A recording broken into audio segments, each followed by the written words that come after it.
Hey everyone, Kyle once again, and welcome back to another video. And just want to give my thoughts on the on another trailer. So this came out last week though, but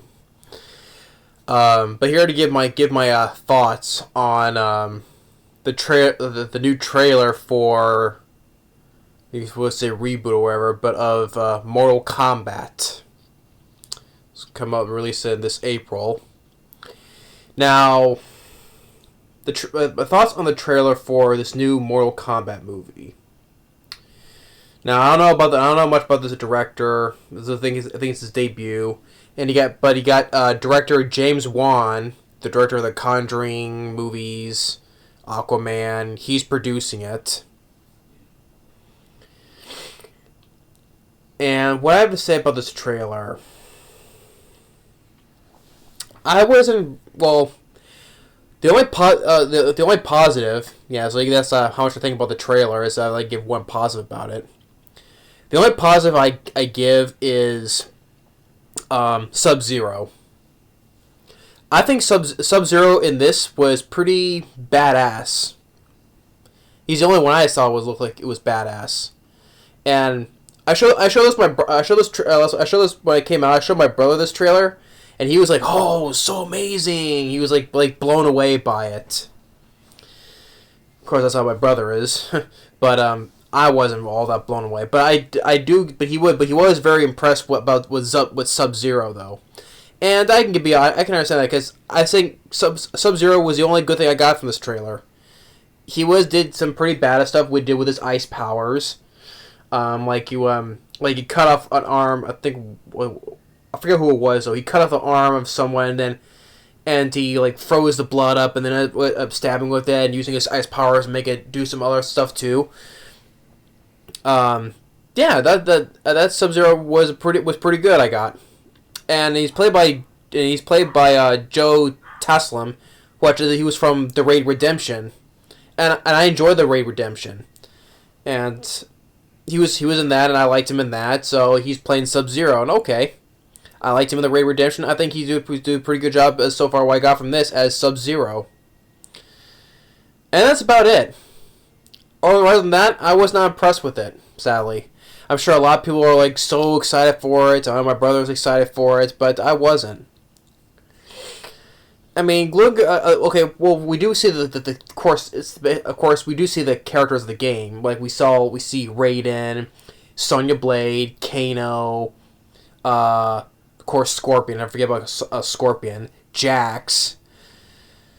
I think my brother. I think we saw smoke in there, because we saw one of them was all smoky around, stuff around him, haze or smoke around. I think there was smoke in there. Shang Tsung, yeah, Shang Tsung, yeah, I think he's in it too. But we have this guy named Cole. I don't know who this guy is. I think he's just another out of the blue new character. Nothing affiliated with the old games. I don't know who this guy is, so I don't know. And but this trailer shows about how the different all of our characters. We see Kano fire his eye beam. Of course, the red eye beam, of course, has to be something Superman related, I guess. Well, because he had the mask on, covering his face. Did have the red eye, so that's understandable. We see Raiden, Sonya Blade talking. Let me see what it says. We said Sub-Zero. We see Scorpion, and he's played by Hiroyuki Sanada. Yeah, which I just talked about recently in my review of Rush Hour 3. He played Kenji, as Jackie Chan's brother. And I talked to him before as well. Hiroyuki Sananda. I did not mind him overall. I mean, like I said before, he was in 47 Ronin. He was that movie Life with Jake Gyllenhaal. Mr. Holmes, Ian McKellen. Like I said, he was wasted in Avengers Endgame. He was wasted in that. He was a Yakuza member that Jeremy Renner just kills. So that was okay, that was a waste of him. But yeah, I mentioned 47 Ronin. He plays Scorpion, and we see him use his spear stuff. He's cutting people up, and one thing that the problem is, this takes me out of it, is this freaking CGI blood.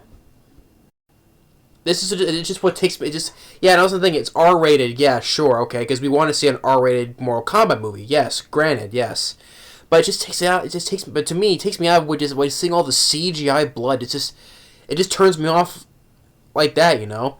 I mean, we can just do it because nowadays, well, there's been horror films like mostly horror films does mostly practical blood stuff. You know, but I see a CGI blood, like I see that stuff in the Expendables movies, even some of the Purge. I think it was the second one I saw the CGI blood in, like Purge Anarchy. That I clearly saw that, and can we just do just practical blood squibs and all that stuff? I mean, come on. If low budget horror films could still do it, you can do practical blood for real. And there's the scorpions killing, slicing people up, you know, there's CGI blood and all that. And, well, stuff. And speaking of Scorpion, by the end of the trailer, he says the classic line, "Get over here," but, sorry. It sounded like he was muffling the name. He was like, "Get over here." Like that. It was muffling. It's like the classic, "Get over here." No, it was like, "Get over here." Like that. I was like, Did you say get over? But it was, I barely understood what it. I know he was saying get over here clearly though, but it was how he was just muffling the whole thing like this, like get over here. I'm like, so they butchered that up now. To me, it's being butchered. And what else? A stupid thing. Yeah. Oh yeah, we see Jax, of course, with his cyborg arms, of course, his CGI arms. I mean, and how Jax loses his arms. Oh, it's the guy who plays Jax is the guy who was in the show Supergirl. He played Jim Olsen, and then becomes the cult guardian. I haven't watched the show. My brother knows about it, but he's the guy who plays Jim Olsen from Supergirl. He's Sub-Zero. He has a gun. Sub-Zero just freezes his gun, and he stands there like an idiot, like for how many seconds? I was like, okay, he's freezing his gun. You know, drop it. You know, back up, whatever. But no. Stands there like an idiot. That's how he loses his arms.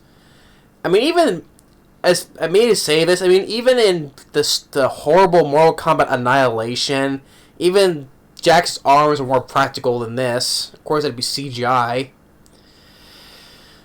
Still, but yeah, Mortal Kombat Annihilation is still god awful. And there's one thing is this, you know. I gotta speak of that, you know. I gotta mention about the 1995 film that Paul W.S. Anderson directed. That was, I think it was his debut or something. I forget. But I still enjoy the Mortal Kombat as that film as it is. As people say, well, I say as campy as it is. I put a weird. I don't like using the word cheesy. I'll say campy. As campy as that film is, I had fun with it still, you know. So some of the good fights and all that, even though some of the CGI is not up to par nowadays, I give it that. Like when we see Reptile, the CGI of the version of Reptile before he becomes the human form Reptile, yeah, that CGI is not up to par. And you know, and Prince Goro, you know, practical stop motion animation, well done. Of course, you mentioned this. Prince Goro's in this. Of course, he's CGI. Yeah, of course. As I expected, everything's CGI, but Prince Goro in the 95 film, good stop motion animation, well done, and has some fun lines of dialogue. And I don't think Johnny Cage is not in this as well. He's not in this. Cool. Which Linda Nashby, I had fun with him in the 95 film, you know. So she was fun more with Prince Goro, you know. Where he basically goes like, because goes and punches Goro right in the nuts, and then you know those are $500 was it $200 or $500 sunglasses, asshole, and just kicks him off the cliff or punches him off the cliff, whatever. that was fun and cool. And the fight we had with Scorpion, as I said, the CGI bit when he flings the spear at him, yeah, it's not up to par though, but it's 95 though. And the fight with Sub-Zero, and then Christopher Lambert was fun as Raiden, you know. Really, sorry.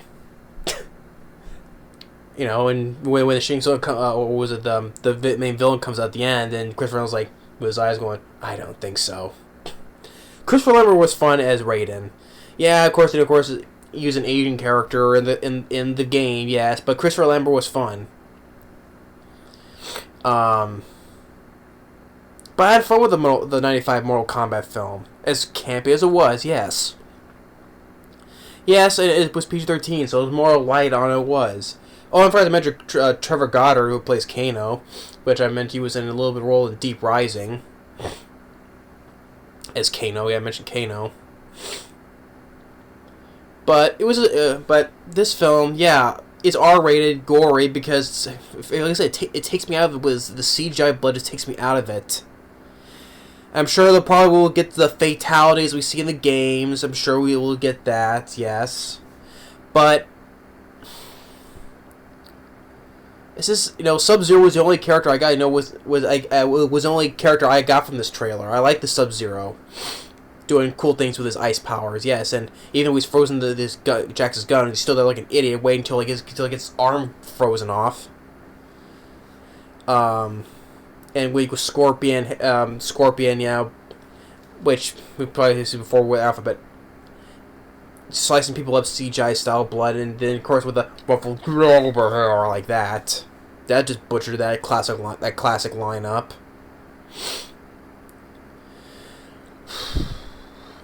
Yeah, I wasn't really impressed with this. I know a lot of people are excited for this. Even my brother is excited for it.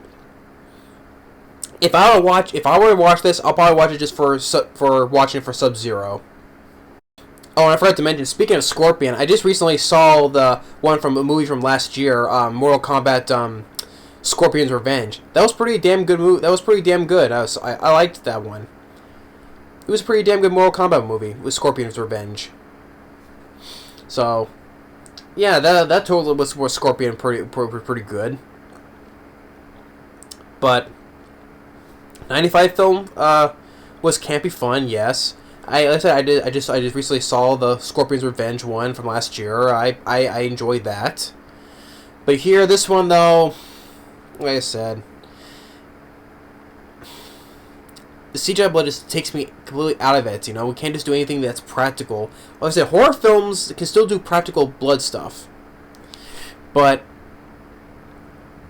like the Child's Play from 2019, that still they used practical blood. Like when the maintenance guy got cut in half by the saw blade, and a whole bunch of blood that spilled over the mascot, and they got a whole bunch of blood spilled over that girl's all over that little girl. That was pretty messed up. You can still use in the decapitated head, that was in the place on the melon. The face puts on the melon. That was like, oh, crap, good practical gore. That still used the Child's Play 2019 had practical gore. Or hell, even last year about Freaky, I also saw that also had practical gore when Alan Ruck, from Speed, Twister, and Ferris Bueller's Day Off, he played that. I gotta review Freaky sometime, but that's for later though. But just like saying that he was in those movies. He's in this that douchebag woodshop teacher. He gets a good practical death, with that saw blade as well. Speaking with saw blades, Child's Play had a saw blade. This has a saw. Freaky had a saw blade. You can still do practical gore, but when it gets dealing with action like this, Mortal Kombat, so you can't do practical gore and all that for an R-rated Mortal Kombat movie. It all has to be CGI blood. This is the big thing. This takes me out of it. That's how I think, The action films do that sometimes. Like I said, the Expendables do it, and I'll even say even the Purge movies. Although those are it's horror action, but still. Although election year, I saw a little teensy bit of it though, but the rest of it was a CGI blood. Yeah, but other than that though, yeah. So that's my thoughts on the Mortal Kombat. This year's Mortal Kombat movie, 2021. Yeah.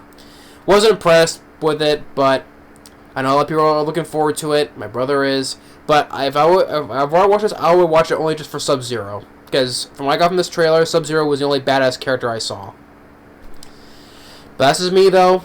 I'm sure other people think otherwise, though. But this is my opinion on I think about this new Mortal Kombat movie. But thanks for watching, and stay tuned for the next video. Later.